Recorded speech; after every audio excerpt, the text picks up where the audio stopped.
everyone and welcome. This is the Apostate Prophet. I talked a lot about how Islam is morally unacceptable because it reduces human dignity to very low levels and is completely contrary and incompatible with the rights and freedoms of humans. But that's not the only thing that makes Islam a bad idea. There are major logical and scientific issues in the Quran that claims to be the unquestionable, unchangeable, perfect word of an almighty God, Allah. When you are a Muslim, as I used to be, you learn that Islam is perfect and that the Quran is superior to everything, any idea, any observation, any evidence. Therefore, when the Quran contradicts obviously with something very clear that we observe, people who believe in this religion go on and either reject commonly accepted evidence, or they suddenly change their interpretations of the Quran and imply that the Quran knew all of these newfound facts 1,400 years ago. And somehow Allah gave the infidels the chance to discover all of these things. Let me go on and show you a lot of things that are either completely false or just weird in the Quran. Muslims pass around this one thing so often, that Allah created every living thing in pairs. And I also want to combine this with my second point, that every living thing, every animal, anything that lives, creates communities. We know by now in the 21st century that that is absolutely not true. There are enough living beings, enough animals that don't come in pairs and that also don't live in societies. Many animals completely reproduce by themselves. So the Quran is wrong here. But how would the author of the Quran know that? The author of the Quran also says that humans were created from dust or from clay. We still have to find out scientifically that such a thing happened somewhere in our history. It didn't. But let's come back to animals. It's quite interesting. The Quran claims, for example, that animals that produce milk are a miracle from Allah. And it goes on and describes how milk is available from the bellies of those animals, created between blood and feces. That's scientifically wrong. That doesn't happen between feces and blood. But that's not the only thing. The Quran also claims in the same verse that milk is completely pure and agreeable to humans to drink. But pure milk that comes out of a cow, for example, is infected with bacteria. It's not healthy for everyone to drink that milk directly. And many people have a natural intolerance against milk. Many people. But that's okay, since the author of the Quran also says that horses were created for transportation, for humans. Horses were domesticated over a very, very long time. Before that, they were just wild animals, just like so many other wild animals that are like horses and run around in nature. The Quran also says that there are 8 types of cattle. 8 means male and female of each, which means that there are 4 types of cattle. And it counts them. Look how it counts them. Well, there are so many others. Apparently, Allah's knowledge of animals was limited to Arabia. I guess Muhammad also believed that lightning is a punishment from up above, from Allah, to smite humans. Huh? But hey, who are we to question? Allah is the one who makes us ships and who makes them sail on the sea. But the Quran is also quite knowledgeable about stars, and it says that stars could fall down on us. Down where exactly? Stars are very far objects that are not just small like that. Where exactly do they fall? Do they all coincidentally fall all together from such a distance on Earth? Because that's down, our ground is down?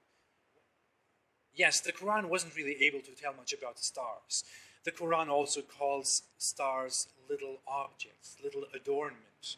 They're just hanging above there just to make everything look beautiful.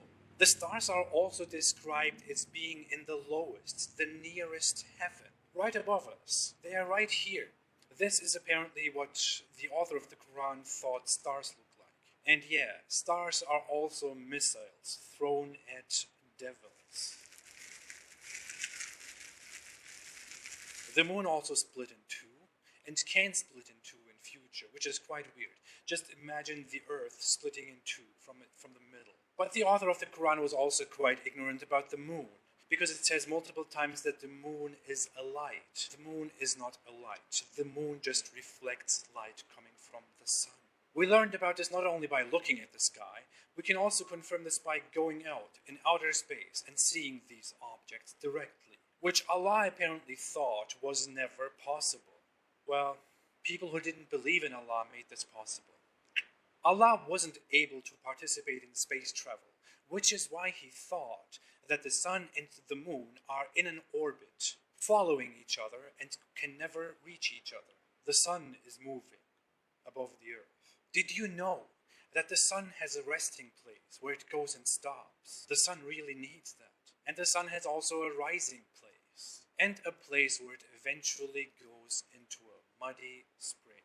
Apparently Allah didn't really understand the connection between the sun and shadows, or between light and shadows, because shadows are apparently controlled by Allah, and He can make them longer and shorter.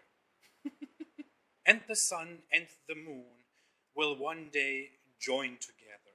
They will come together. Can you even imagine that? All of this doesn't have to sound very new.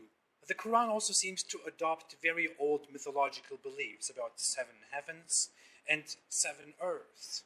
There is no such thing. But maybe we will find this out in future. Maybe we will dig so far in future that we will land in the next earth.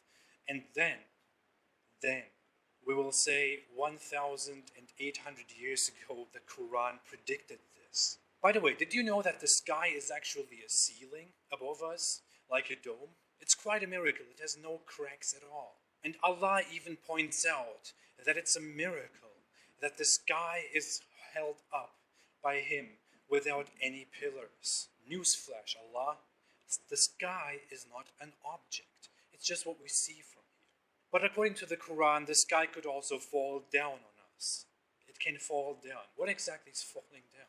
And that sky or heaven can also be rolled up one day, like a scroll. And did you know, before it was created, it used to be smoke. The sky wasn't there, nothing was there. It was all smoke.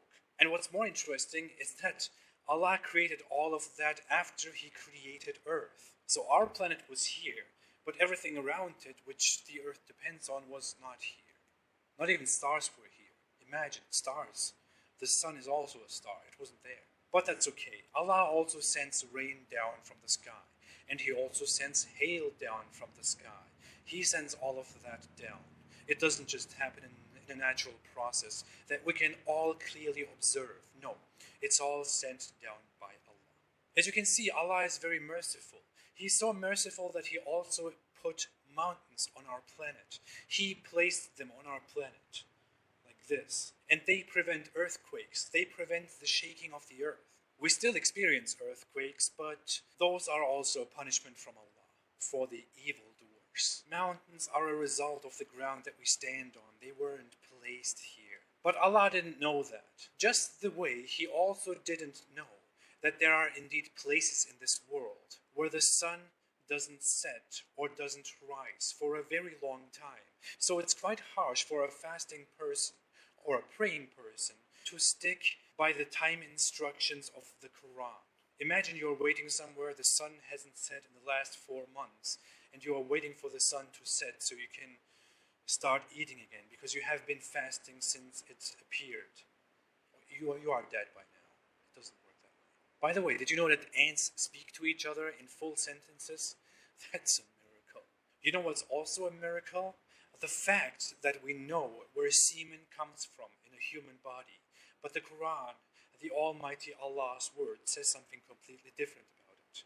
The Quran says it comes from between the backbones and ribs. Whom should we trust? Science that we can observe and confirm, or Allah? Yes, Allah. That sperm, by the way, also turns into a clot of blood. That's part of the process when we are in our mothers, when we are coming into existence. Don't tell this to anyone, but we never become a clot of blood. That doesn't happen. I can't blame Allah because He wasn't really that much of a genius about embryology. That's why He also tells us in His perfect book that bones are formed before flesh, which is not true. Well, Allah thought about humans the way someone would think 1,400 years ago in the deserts of Arabia. He also thought that hearts have some special functions that people back then thought hearts have, like hiding their thoughts and secrets. When people say that about the heart, they don't actually mean that. Allah somehow uses that language as if it was true. Allah also said that there are barriers between waters, where salt water and sweet water don't mix. You must have all seen pictures of this miracle, a miracle that doesn't exist because such a thing does not exist. That's okay, we all have flaws. Muhammad probably had flaws too, but he shouldn't pretend that he got his word from an almighty, all-knowing Allah, from an almighty, all-knowing God who knows everything, because he created everything. He created everything perfectly. That's what he says in the Quran. All the imperfections in this world, imperfections in our nature, everything around us, in human nature, birth defects, and people born imperfectly. And the next time someone gets cancer, because a natural process went totally wrong that you probably didn't have any influence on, don't blame it on Allah. Just blame it on something else, because Allah made everything perfect. Maybe all of this is just figurative speech. Quite a nice excuse for such a major failure. When I was a Muslim, I couldn't really question these things, because I believed in the Quran that I grew up with. And the Quran says very early that whatever it says is true. But after a long time of suppressing and insulting my intelligence, I dared to question, as everyone should. And now I know that the Quran is only the result of 7th century knowledge and fantasies in Arabia. Thanks for watching. If you like this video, please don't forget to like, to subscribe, and to share. If you want to support me and my cause, you can support me on Patreon. The link is below in the description, or you can also support me on PayPal. Thank you all so much for all kinds of support. I'll see you again soon in another episode. Have a great day and stay away from